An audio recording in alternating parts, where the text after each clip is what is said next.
Welcome to the video of VLSI Design Unit 2. The Unit 2 is Digital Circuit Design and Testing using HDL. This is for BE Electronics. So in this today's lecture, that is lecture 1, I'll be discussing about module, entity, architecture and modeling styles. So the objective of this video is to design digital circuits using HDL, and after going through the video of the unit 2 lectures, you will be able to realize logic circuits with different design methods of HDL. So these are the textbooks which you are supposed to refer. VHDL by Nawabi, Bhaskar and Ashidin, or Verilog by Bhaskar and Palnitkar. So first let's look into the module. What is a HDL and where does Verilog come? So HDL is an abbreviation of Hardware Description Language. Any digital system can be represented in a register transfer level, and HDLs are used to describe this RTL. Verilog is one such HDL, and it is a general purpose language, easy to learn and use. Its syntax is similar to C. The idea is to specify how the data flows between registers and how the design processes the data. To define RTL, hierarchical design concepts plays a very significant role. So for example, if you want to describe the layout of wires, resistors, transistors on a chip, so you may need some transistors, you may need some other micro level gates. So all these things you should incorporate. You are supposed to make the connections so as to develop that particular circuits. So the Verilog supports all of these levels. A module is the basic building block in Verilog. It can be an element or a collection of low level design blocks. Typically, elements are grouped into module to provide common functionality used in places of the design through its port interfaces, but hides the internal implementation. So what are the abstraction levels of this module? The abstraction levels are behavioral level, register transfer level, gate level and switch level. So let's look each and every one in detail. First one, let's look into the behavioral or algorithmic level. This level describes a system by concurrent algorithms. Each algorithm itself is sequential, meaning that it consists of a set of instructions that are executed one after other. So the meaning of sequential itself you all know, one by one execution. So when you want to do it one by one execution, all these things should be done in the Verilog inside an initial or always block. So we can have some function block also, may have some task block also, but to define all these again we need to have an initial or always block. So the intricacies of the system are not elaborated at this stage, and only the functional description of the individual block is described. In this way, the whole logic synthesis gets highly simplified and at the same time more efficient. So let's see the example. I have taken example of a half adder for all the modeling styles to describe you. So for a half adder we will have two inputs x and y, and we have two outputs sum and carry, and in the behavioral modeling generally the outputs are to be configured as a ridge type and inputs are to be configured as wire type. So here in the module definition itself I have configured the output as ridge type, that is sum and carry. In short I have labeled it as S comma C. So always at x or y, that means whenever x may change or y may change, what should happen? So beginning the always block. So if x is 0 and y is 0, if both are 0, we know sum should be 0 and carry should be 0. If both are 1, sum is 0 and carry is 1. So else if condition is when x is 1 and y is 1, sum is 0 and carry is 1. What about the other cases? The other cases are x0, y1, or the other condition is x1, y0. In the other two cases, sum will be 1 and carry will be 0. So that will be given as else condition. In the else condition, that is the for other two conditions, sum will be 1 and carry will be 0.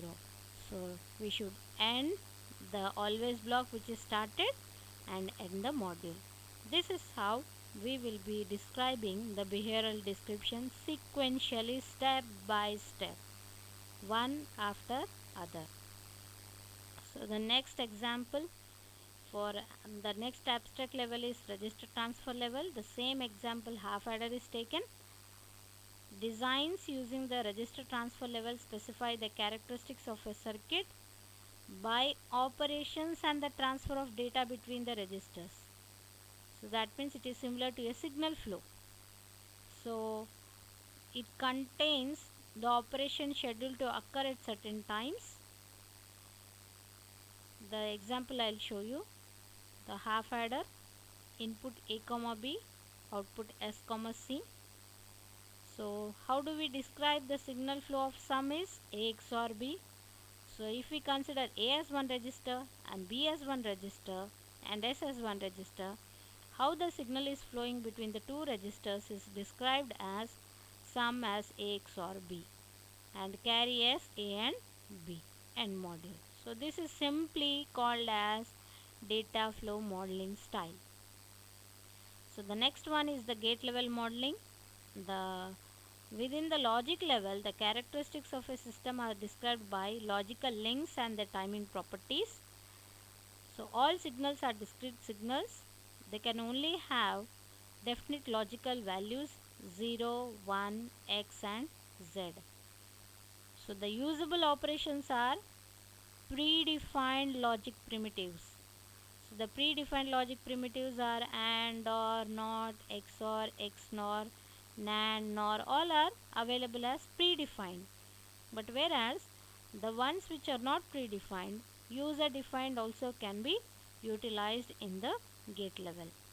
So it must be indicated here that using the gate level modeling may not be a good idea in logic design, because I know that I am using these gates, but the synthesizer doesn't know what we are using. The synthesizer may give some other netlist.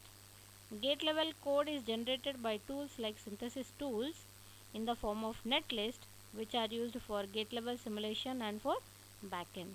So let's see again the half adder example. So for a half adder, as I said, we need two inputs, input A, B and output sum carry. And half adder is implemented using two logic gates. What are they? They are XOR and AND gate.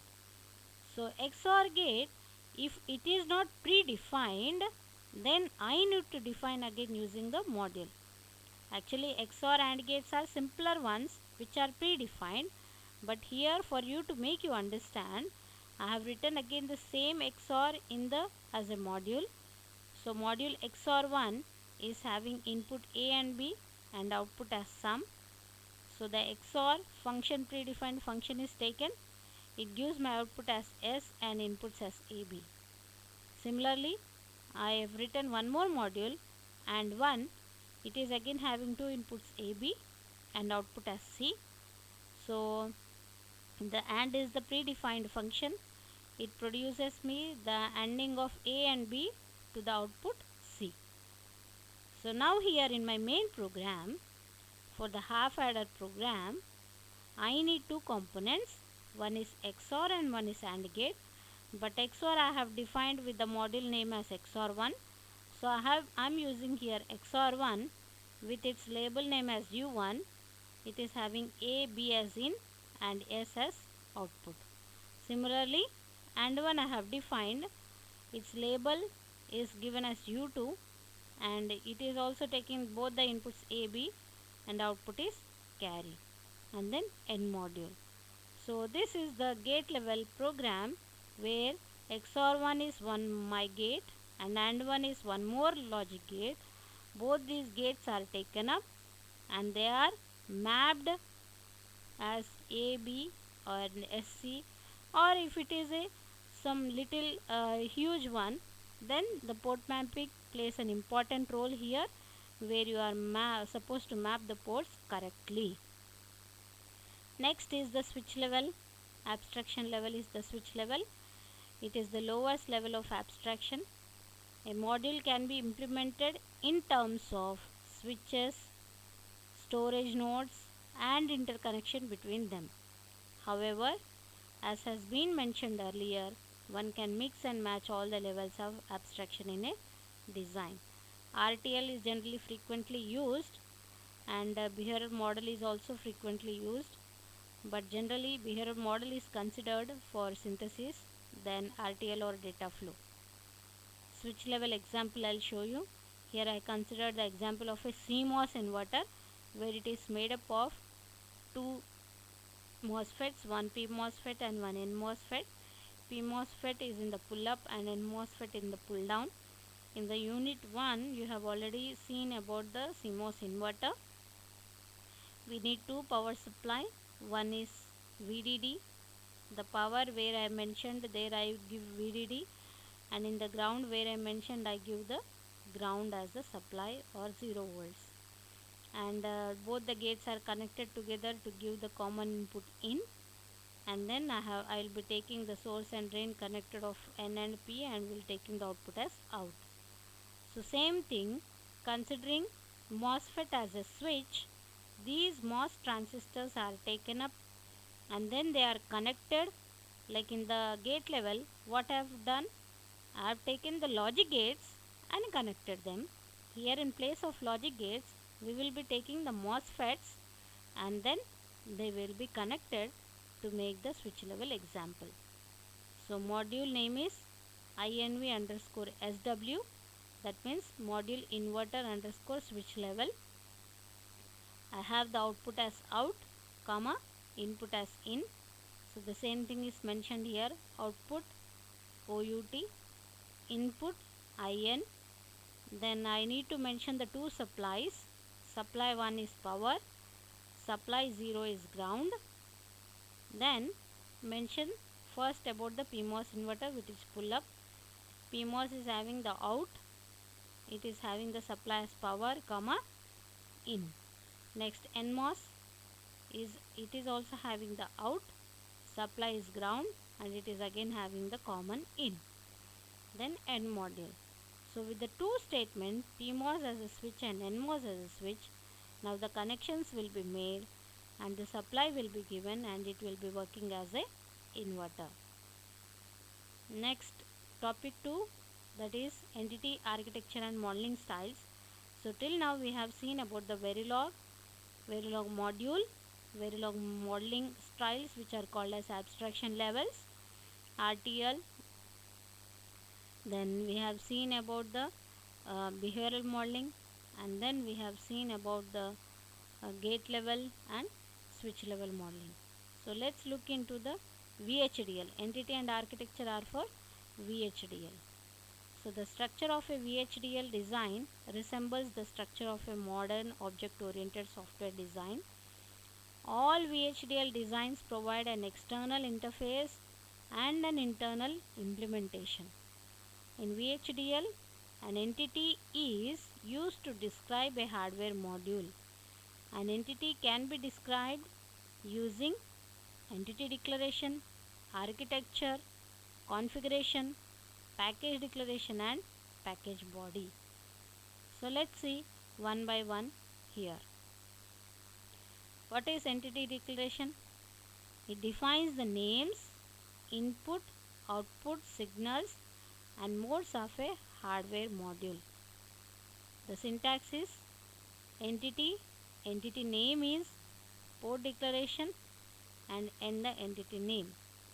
How to define this port? The ports can be input type, output type, or in-out type. An entity declaration should always start with the entity and end with the end keywords.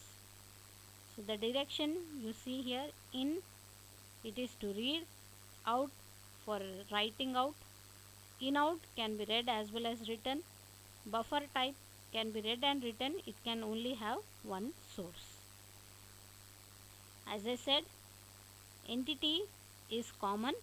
Entity will just show you the external modes, so entity will not change. Whereas we'll be looking into the architecture writing, that is the relation between the input output, may change. So it can have any number of architecture and any number of configurations. So an architecture is a specification of the design's internal implementation. Architecture can be described using structural, data flow, behavioral, or mixed style. Generally mixed style is not preferred. Generally we go with the structural, data flow, and behavioral styles.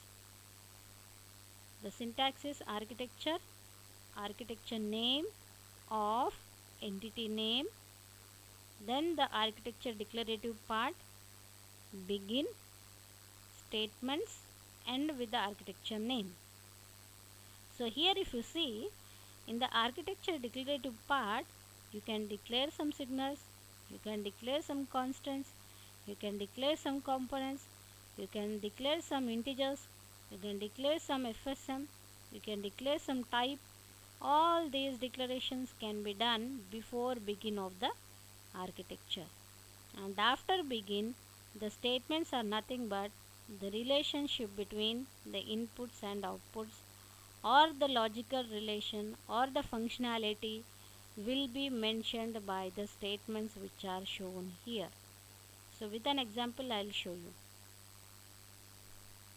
So here we should specify the entity name for which we are writing the architecture body. The architecture statement should be inside the begin and end keyword. Architecture declarative part may contain variables, constants, or component declaration, as I said. So you can see entity will be same, will not change, the port names will not change, only the description what you do may change. So the architecture 1 may be for data flow, architecture 2 may be behavioral, architecture 3 may be structural, and architecture 4 may be hybrid. So let's look into the data flow modeling. In this modeling style, the flow of data through the entity is expressed using concurrent signals. Concurrent, random, parallelly. The concurrent statements in VHDL are when and generate. No time constraint, no dependency, or no sequential. Besides them, assignments using only operators like and, not, plus, star can also be used to construct the code. Finally, a special kind of assignment called block can also be employed in this kind of code. So in concurrent code, the following can be used. You can use operators, when statements, generate statement, block statement. So let's look into the example. Again I considered the same half-adder example, but in VHDL we are supposed to mention the library and package. So the standard library is IEEE, so I need to mention it as library IEEE, and in the library IEEE some packages are stored. So the packages are so many, among which there is a standard package called as 1164 std underscore logic underscore 1164, where some standard functions are stored inside this package. So this is again stored in the library IEEE.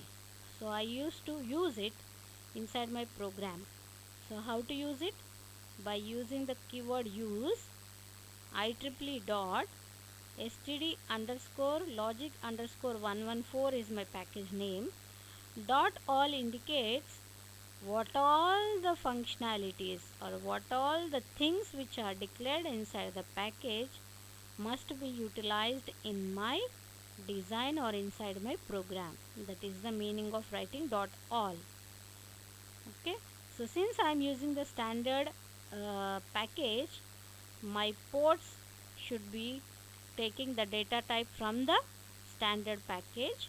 So the data type, I won't be declaring it as bit type here.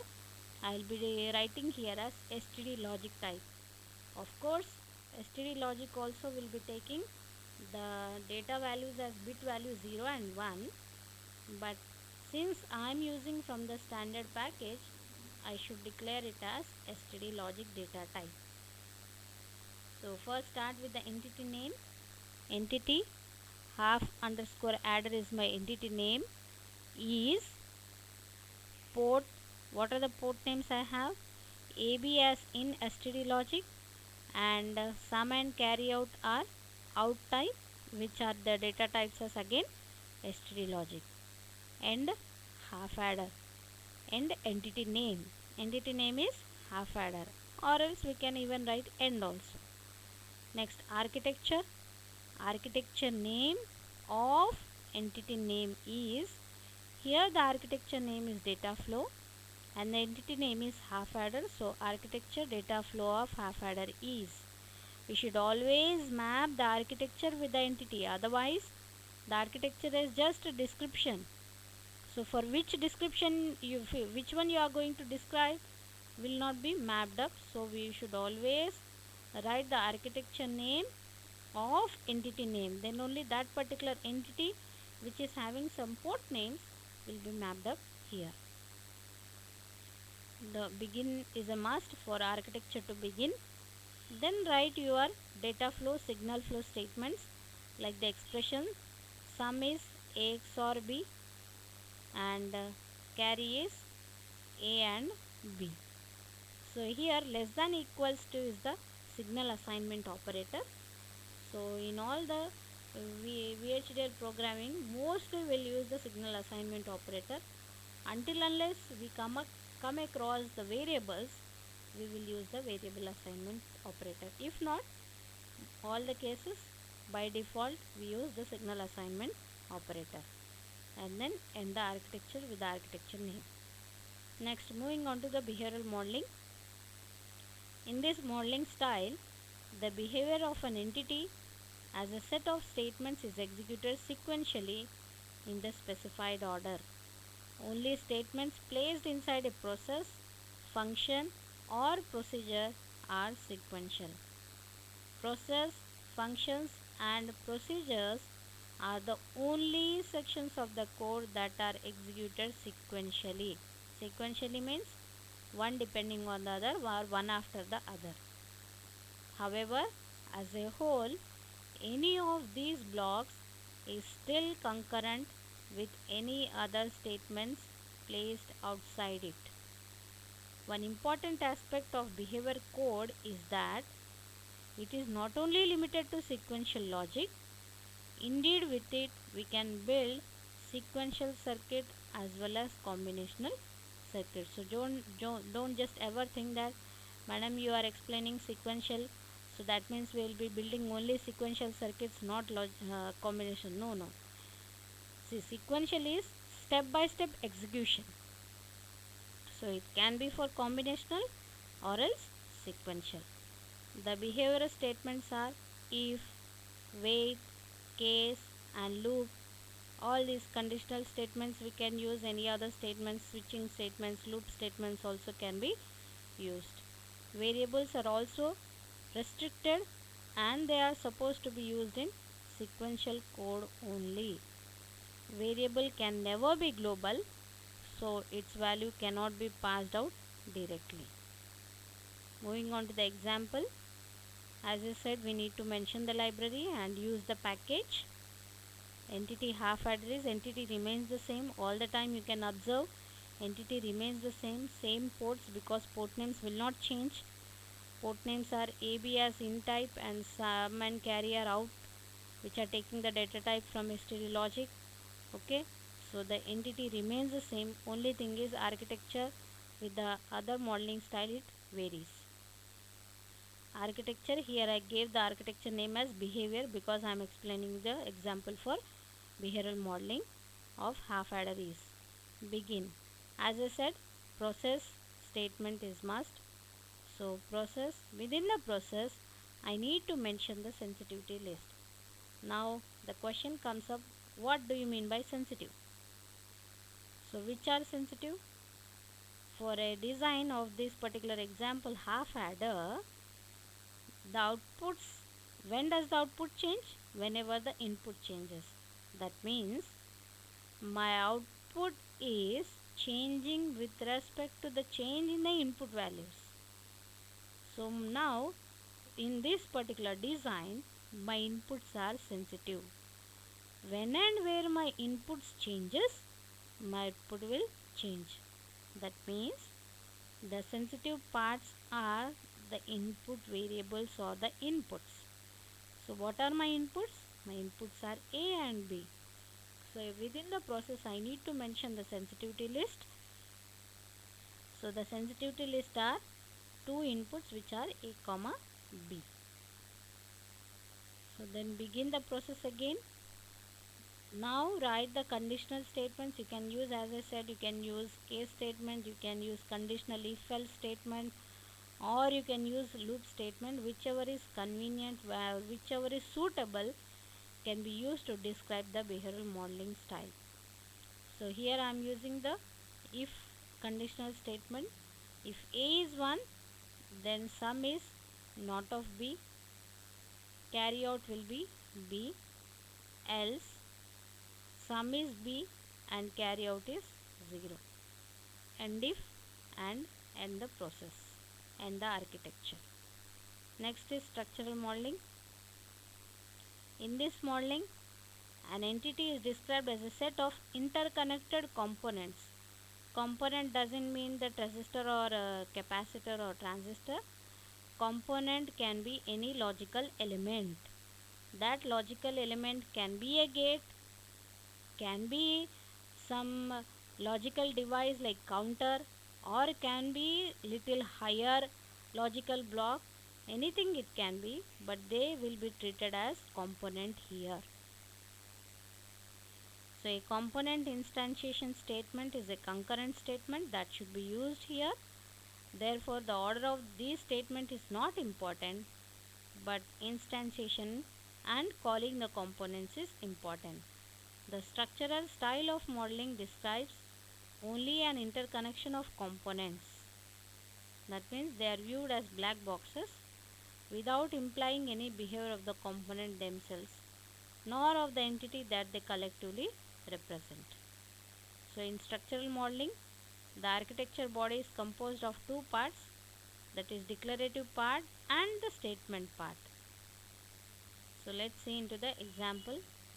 The library, as I said, library and usage of the package from the library is a must. Entity remains the same as I told you.